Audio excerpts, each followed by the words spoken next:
Hola, ¿qué tal? En esta clase nos vamos a ocupar del concepto de forma lógica y vamos a ver cómo encontrar la forma lógica de un enunciado, cuál es la forma lógica común que pueden tener dos o más enunciados, y también vamos a hablar del concepto de forma de razonamiento. ¿Por qué nos interesa el concepto de forma lógica? Bueno, porque la lógica es una disciplina formal, es decir, de los tres problemas principales que se ocupa la lógica, que es establecer si un razonamiento es válido, establecer si un enunciado es lógicamente verdadero, o establecer si un conjunto de enunciados es consistente o inconsistente. Los tres problemas son problemas que se resuelven atendiendo a la forma y no al contenido de los enunciados, o a la forma y no al contenido de los razonamientos. Por eso es que la lógica es una disciplina que desarrolla métodos formales para resolver estos problemas. Eh, por ejemplo, ustedes acaban de encontrar al principio de la clase que hay tres razonamientos, este que está acá y este otro. Los tres razonamientos tienen eh, enunciados que son de diferente valor de verdad. Ellos tienen enunciados verdaderos, otros tienen enunciados falsos. Por ejemplo, acá la conclusión es falsa, porque Brasil sí es miembro del Mercosur.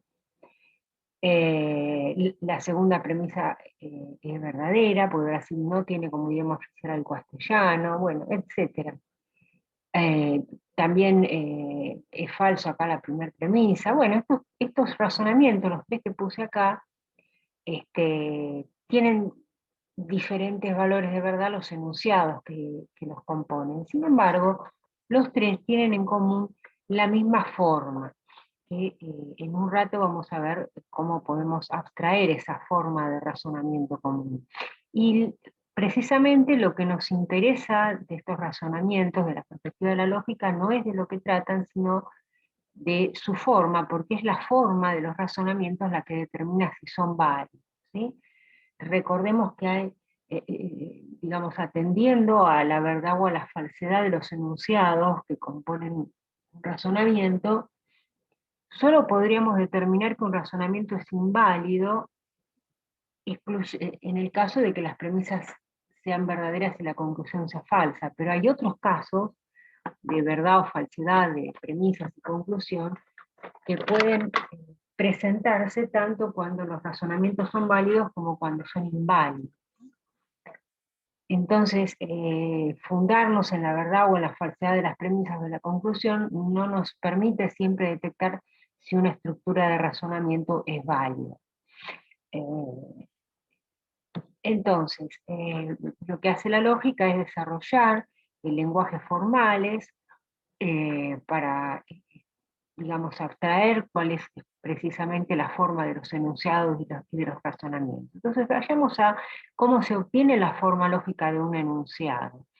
Bueno, una vez que nosotros representamos en un determinado lenguaje formal de la lógica el enunciado, por ejemplo, supongamos que lo representamos en el lenguaje de predicados, lo que vamos a hacer para abstraer la forma de ese enunciado es reemplazar las letras de predicado y las constantes de individuo, es decir, todos aquellos símbolos del lenguaje que no tienen un contenido lógico, que no tienen un significado lógico, y los reemplazamos por símbolos meramente formales, como paréntesis, llaves o corchetes, que solamente indican un lugar vacío.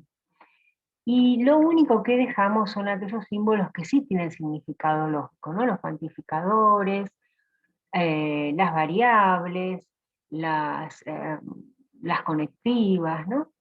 Entonces, cuando, una vez que terminamos esta sustitución, ya no vamos a tener un enunciado, no vamos a poder decir que lo que resulta de ahí es verdadero o falso, sino que vamos a tener la forma del enunciado, ¿no?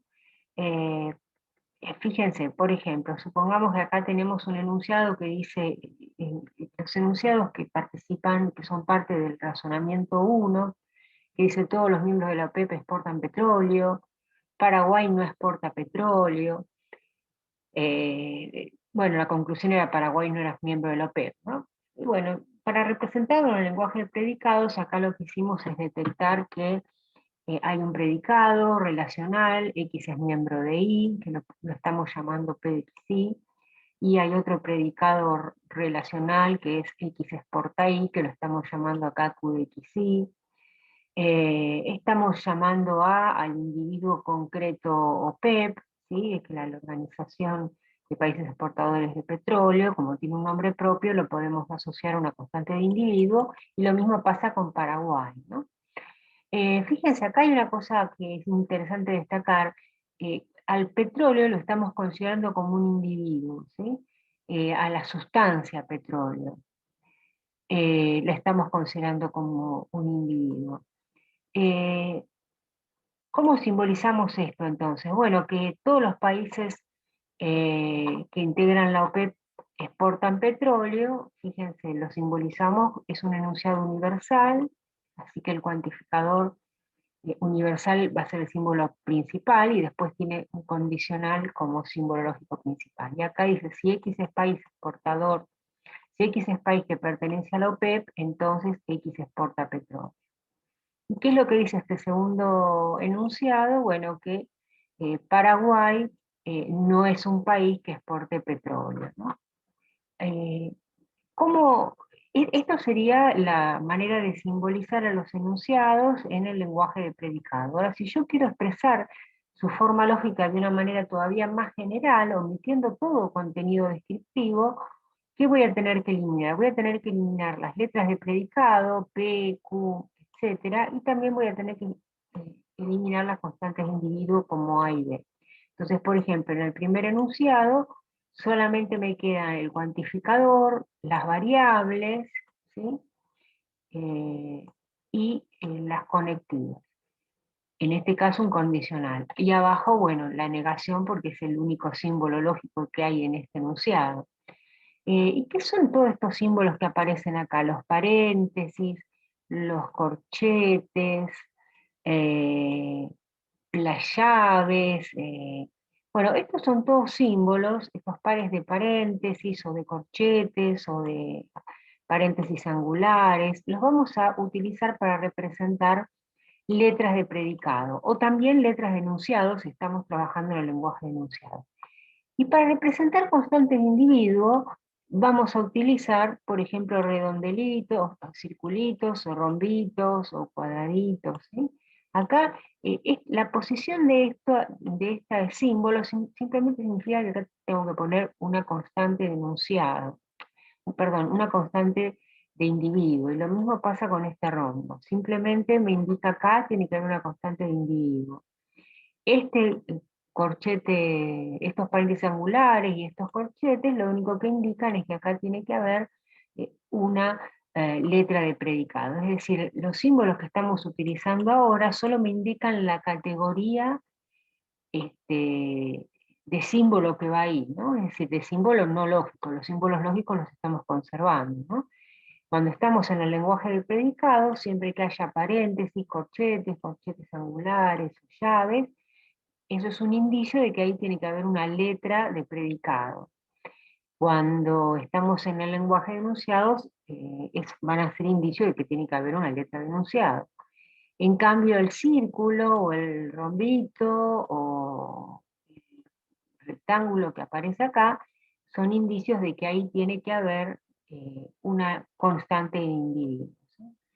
Una constante de individuo cualquiera, es decir, lo que estamos haciendo ahora es como buscar un nivel de abstracción aún mayor, ¿no es cierto? Y en vez de hablar del predicado concreto P, que es ser miembro de la OPEP, o en vez del predicado concreto Q, que es ser exportador de petróleo, lo único que digo es que acá hay un predicado que vincula, que tiene que tener siempre dos argumentos, tiene que vincular siempre de a dos, ¿no? El país y la organización a la que pertenece.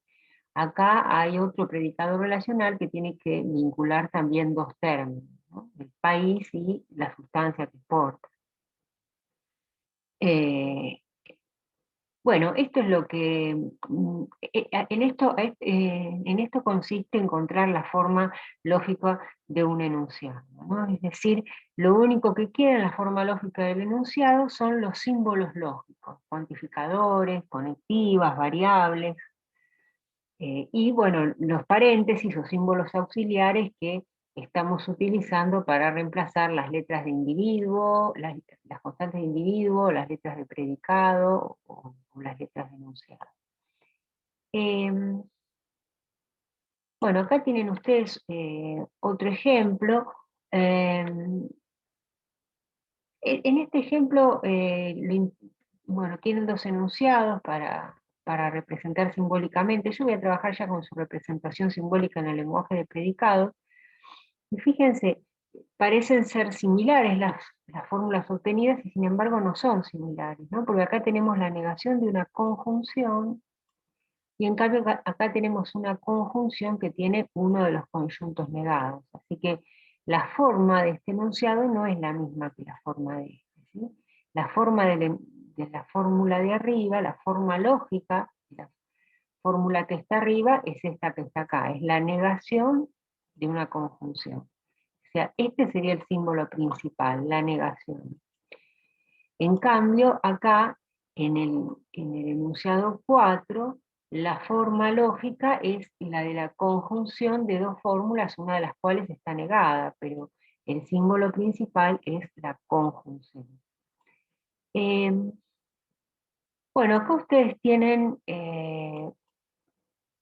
un ejercicio que simplemente les piden que se fijen, dadas las expresiones que tienen en la columna de la izquierda, a qué forma lógica corresponde, ¿no? Ustedes tienen las formas lógicas son las que están a la derecha, ¿no?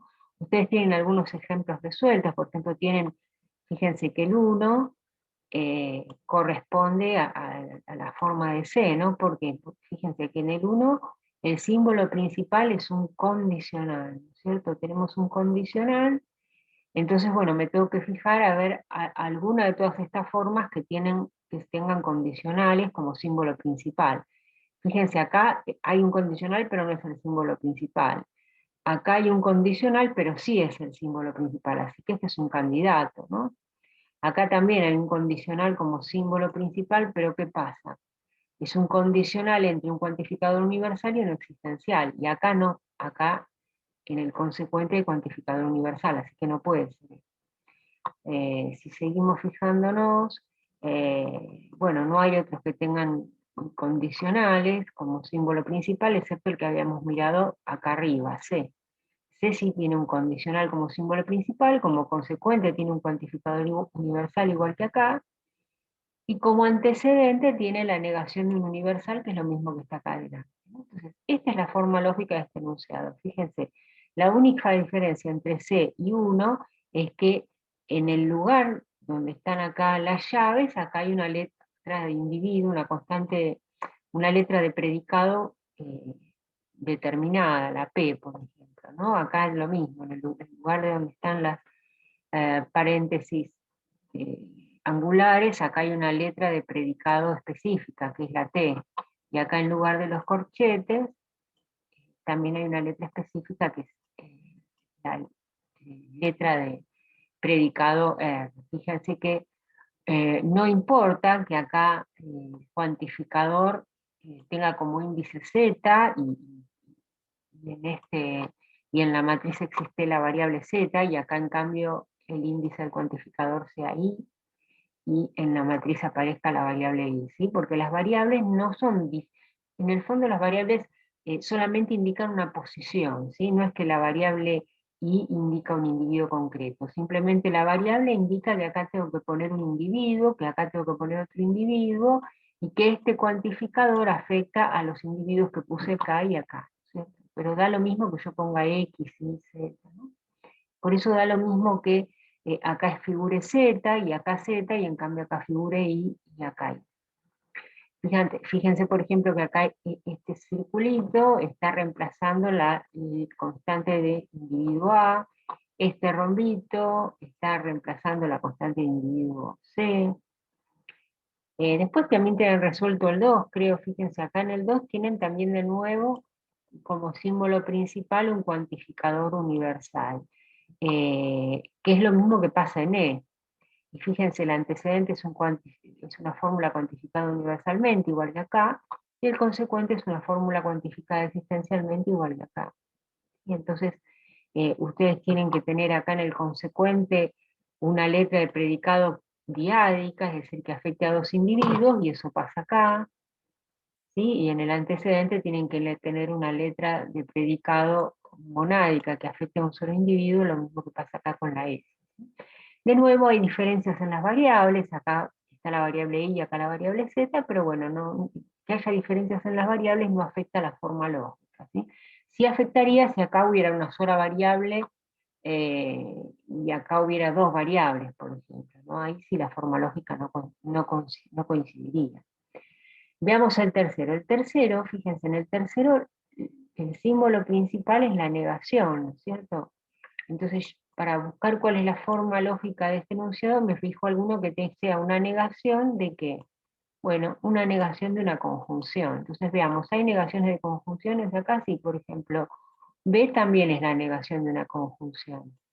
Pero B no tiene esta forma lógica, porque el primer conjunto acá es universal y acá es existencial, así que no me sirve B. Busco alguna otra forma lógica. F también es la negación de una conjunción, pero fíjense que cada uno de los conjuntos está negado, y eso no pasa en 3, así que tampoco me sirve F. Veamos cuál otro tengo. Bueno, fíjense, acá tengo H. H sí tiene exactamente la forma de 3, ¿sí? Porque acá tengo la negación de una conjunción, el primer conjunto es una fórmula universal, y el segundo conjunto es una fórmula existencial. Así que la forma de 3 es precisamente la de H. Bueno, el 4 es bastante fácil, el 4 de nuevo tiene un condicional, fíjense, entonces veamos qué fórmula condicional que tenga un antecedente universal y un consecuente existencial tenemos, y bueno, y acá está la E, ¿no? Esta es bastante clara, que la 4 corresponde a la E, ¿no? Porque en la E también tenemos un condicional como símbolo principal, el antecedente es una fórmula universal, y el consecuente es una fórmula existencial. En el antecedente, fíjense, hay una sola variable, porque tenemos un predicado monádico, y en el consecuente tenemos dos lugares, variable e individuo, lo mismo que acá, variable y constante de individuo. Bueno, hagan el resto de los ejercicios y después, bueno, se organizan y me pasan uno de todos los que hayan hecho, los que se pongan de acuerdo. Bueno, acá está, les estaba explicando de cómo resolver ese ejercicio, y ahora vamos al concepto de la idea de forma lógica común a varios enunciados, ¿no? Porque a veces uno puede tener enunciados que tienen diferente forma lógica y sin embargo hay algo en común entre ellos. Por ejemplo, fíjense acá el enunciado 1 que proviene de uno de los razonamientos que estaba al principio de la clase, y el enunciado 5 que proviene del otro razonamiento, ¿no? De los que ya habíamos analizado. Fíjense, el 1 dice todos los miembros de la OPEP exportan petróleo, y el 5 dice todos los miembros del Mercosur o del ALCA son países americanos. Si uno los mira en castellano, bueno, uno diría sí, lo que tienen en común que son enunciados universales y afirmativos, ¿no? Si los representamos en el lenguaje de predicado, fíjense, esto ya lo habíamos mostrado hace un ratito con el mismo código de arriba. Esto quiere decir todo país que pertenezca al, que sea miembro de la... Ah, no, acá estamos con otro enunciado, ¿no? Si estamos con el... eh, todo país que es miembro de la OPEP exporta petróleo, así que acá hay un error.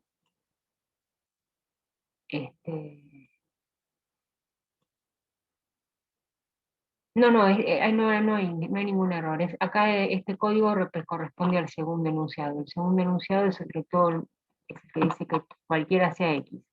Si X es un país que es miembro del Mercosur o X es un país que es miembro del ALCA, entonces, eh, a ver qué decía el enunciado, decía si X pertenece al Mercosur o al ALCA, X es un país americano, ¿no? Eso es lo que decía el enunciado. eh, acá estamos diciendo que X es país americano. Entonces, fíjense, la forma lógica de este enunciado, del primero, del que decía todo país que es miembro de la OPEP exporta petróleo, es universal y afirmativa, ¿sí? Tenemos acá una letra de enunciado en el antecedente, que es diádica, y una letra de enunciado en el consecuente, que también es diádica. La forma del enunciado 5 también es universal y afirmativa, fíjense, también empieza con un cuantificador universal igual que este, y también tiene un condicional como conectiva principal igual que este. Pero acá hay una diferencia, ¿sí? Porque acá hay una disyunción en el antecedente que acá no está, y acá hay una conjunción en el consecuente que no está. Sin embargo, hay cosas comunes, ¿no? Es decir, ¿qué es lo que sigue siendo común? Bueno, lo que es común es que son universales afirmativos, ¿no? Así que tienen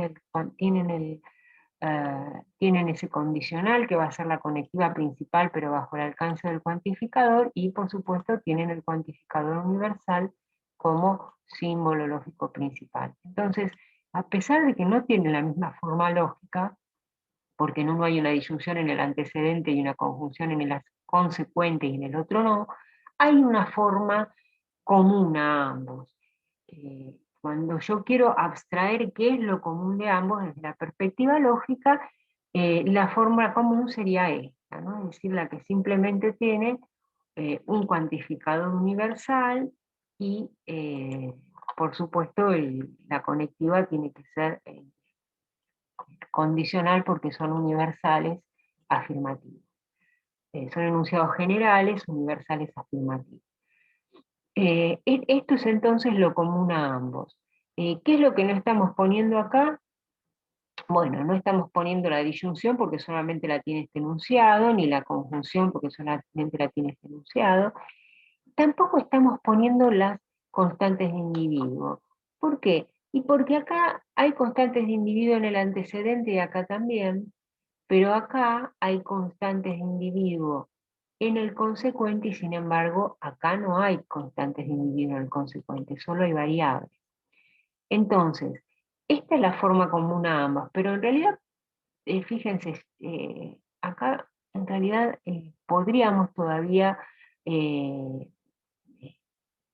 decir que la forma es todavía más abstracta que la que hay tanto en uno como en dos, ¿sí? Porque acá hay constantes símbolos que me señalan que hay constantes de individuo y acá no las puse porque, bueno, porque eh, este individuo que aparece acá en el enunciado 1 no aparece en el enunciado 1. Por otro lado, acá hay un individuo en el enunciado 1, pero acá hay dos individuos diferentes en el enunciado 2. Entonces eh, tampoco es un mismo, tampoco podría poner un mismo símbolo acá porque tendríamos que representar que no es común a este y a este, ¿sí? Porque acá hay un mismo individuo y acá hay dos individuos diferentes. No importa que sean A, B o C, pero lo que importa es que no, esa parte de la estructura no es común. Entonces, cuando yo represento cuál es la forma lógica común a dos enunciados, solamente pongo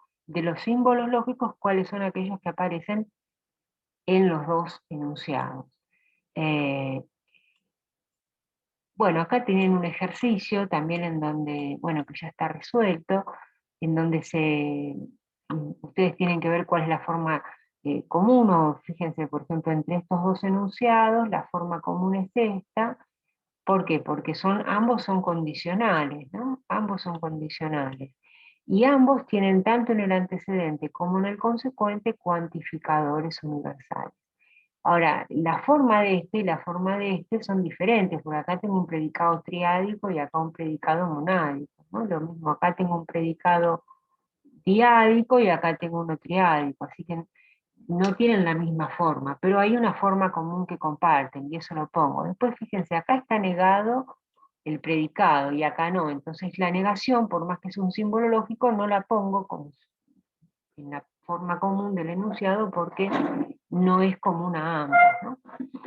Bueno, y lo mismo pasa con este par de fórmulas en donde el símbolo principal es la disyunción, ¿no? En ambos. Acá tenemos la disyunción de dos negaciones, y abajo también tenemos la disyunción de dos negaciones. Eso es lo que tienen en común ambos.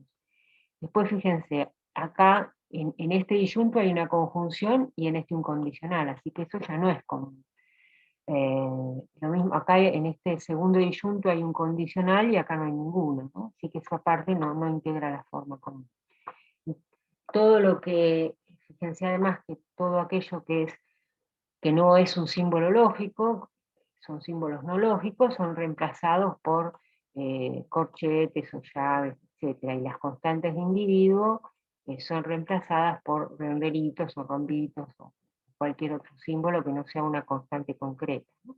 Fíjense, acá sí pusimos una constante de individuo porque tanto este segundo miembro de la disyunción como este tienen una constante de individuo, ¿no? Así que podemos poner que hay un individuo, una constante de individuo como parte de la forma común. Bueno, ¿y acá qué tenemos en común? Bueno, estos, tanto el de arriba como el de abajo, son enunciados existenciales, así que ambos tienen también una conjunción como, como conectiva principal, y bueno, y eso es exclusivamente la forma lógica común. Después el resto no es común, porque fíjense, acá el primer disyunto tiene una disyunción como símbolo principal. En cambio acá, el símbolo principal de este conjunto, esto que está acá, sería la negación. Después el segundo conjunto, acá tiene como símbolo principal una negación, y en cambio acá tiene un condicional. Así que eso no es común a ambos. Lo que es común a ambos es exclusivamente lo que estamos poniendo acá, que es un enunciado de existencia. Bueno, entonces acá, bueno, destacamos que en la forma lógica que es común a ambos, no estamos poniendo aquellos símbolos lógicos que no son comunes a ambos, ¿no? Obviamente. Bueno, acá tienen algunos ejercicios para hacer, después háganlos y se ponen de acuerdo entre todos y me envían un ejemplar, porque de este tema no hay ejercicios en la guía, así que hagan los que están acá. Y vamos a pasar al concepto de forma lógica de un razonamiento.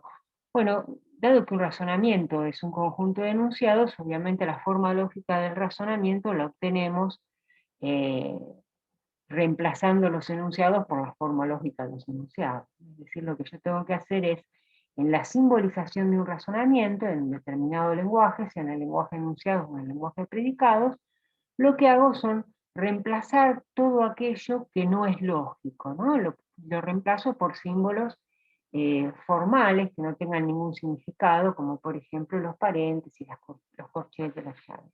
Y solamente me quedo con los símbolos lógicos, ¿no? Los cuantificadores, las conectivas, los símbolos que yo use para representar las letras de predicado, o las constantes de individuo, o las letras de enunciado, es decir, todo lo que sea un símbolo no lógico,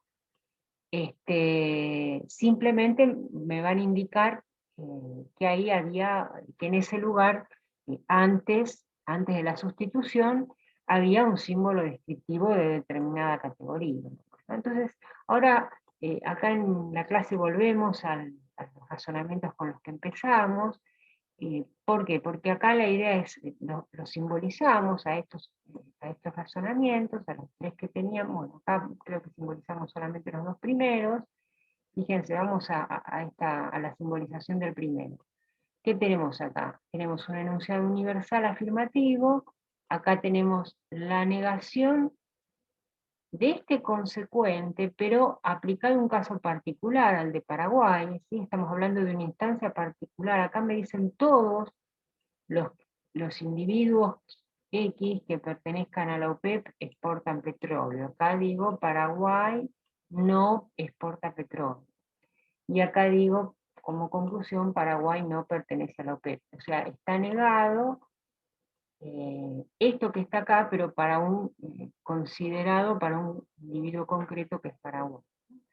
Y vamos a ver qué pasó con el razonamiento 2. Bueno, la forma del razonamiento 2 la vamos a obtener cuando, una vez que analicemos, una vez simbolizado el razonamiento 2 acá en el lenguaje de predicados, eh, bueno, extraigamos las letras de individuo, las letras del predicado, y nos quedemos solo con los símbolos lógicos. Fíjense que este razonamiento 2, igual que el razonamiento 1, tiene como primer premisa un enunciado universal y afirmativo.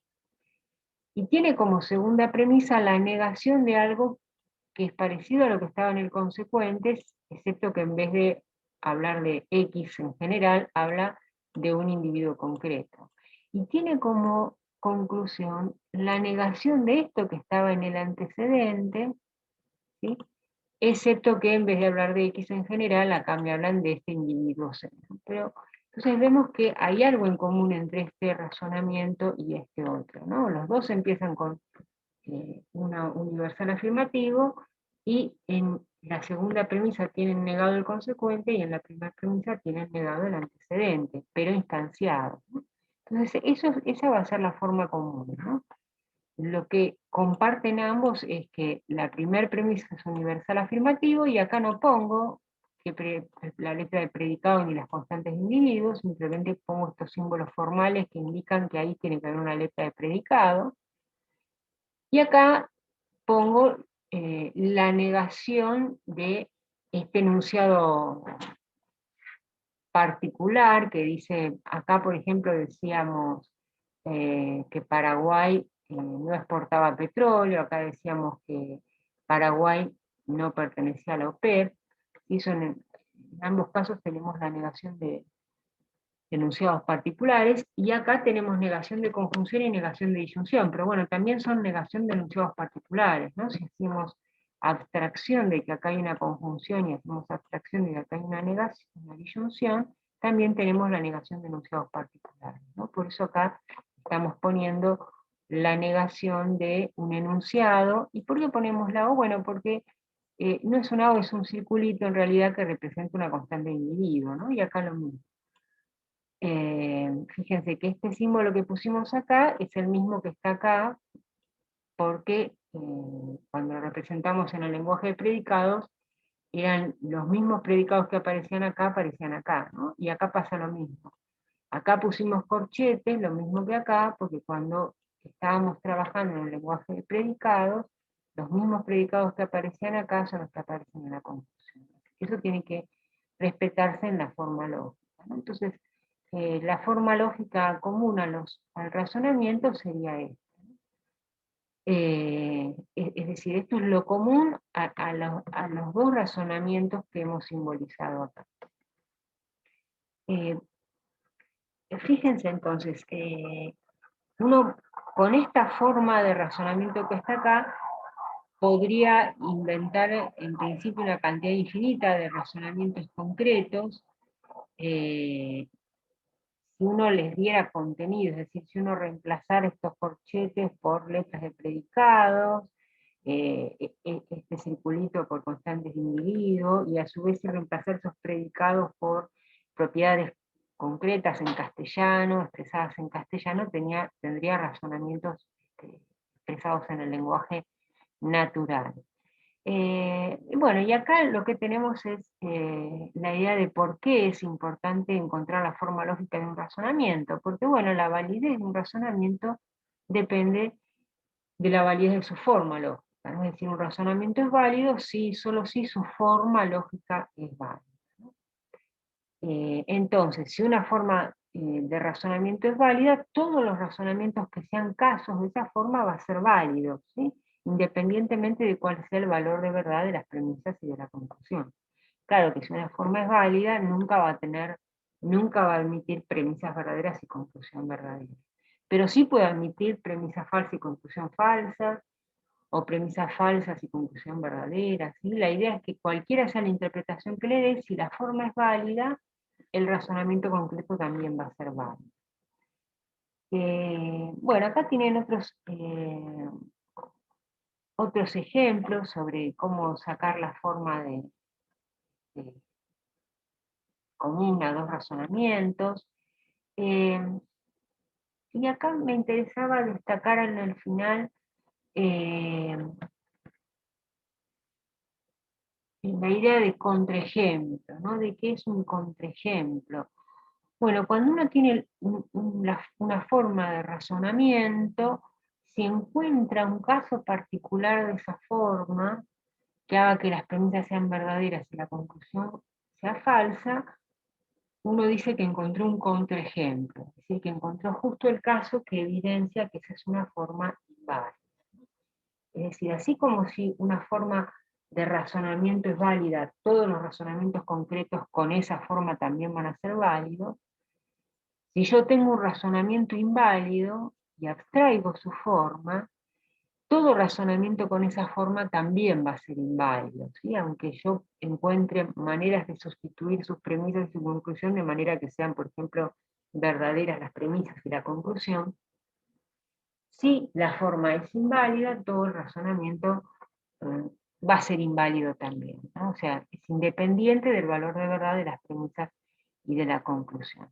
Entonces acá, bueno, ustedes tienen una forma lógica concreta y hay diferentes, abajo hay diferentes interpretaciones de esa misma forma. Por ejemplo, acá hay una que hace que tenga premisas y conclusión verdadera, pero sin embargo este razonamiento, esta estructura es inválida, ¿no? ¿Y cómo sé que es inválida? Bueno, porque puedo construir otro razonamiento que tenga premisas y conclusión falsa y que sin embargo tenga la misma estructura o forma. Fíjense que la simbolización de este razonamiento, cuando yo lo simbolizo, no es exactamente igual que esto, ¿no?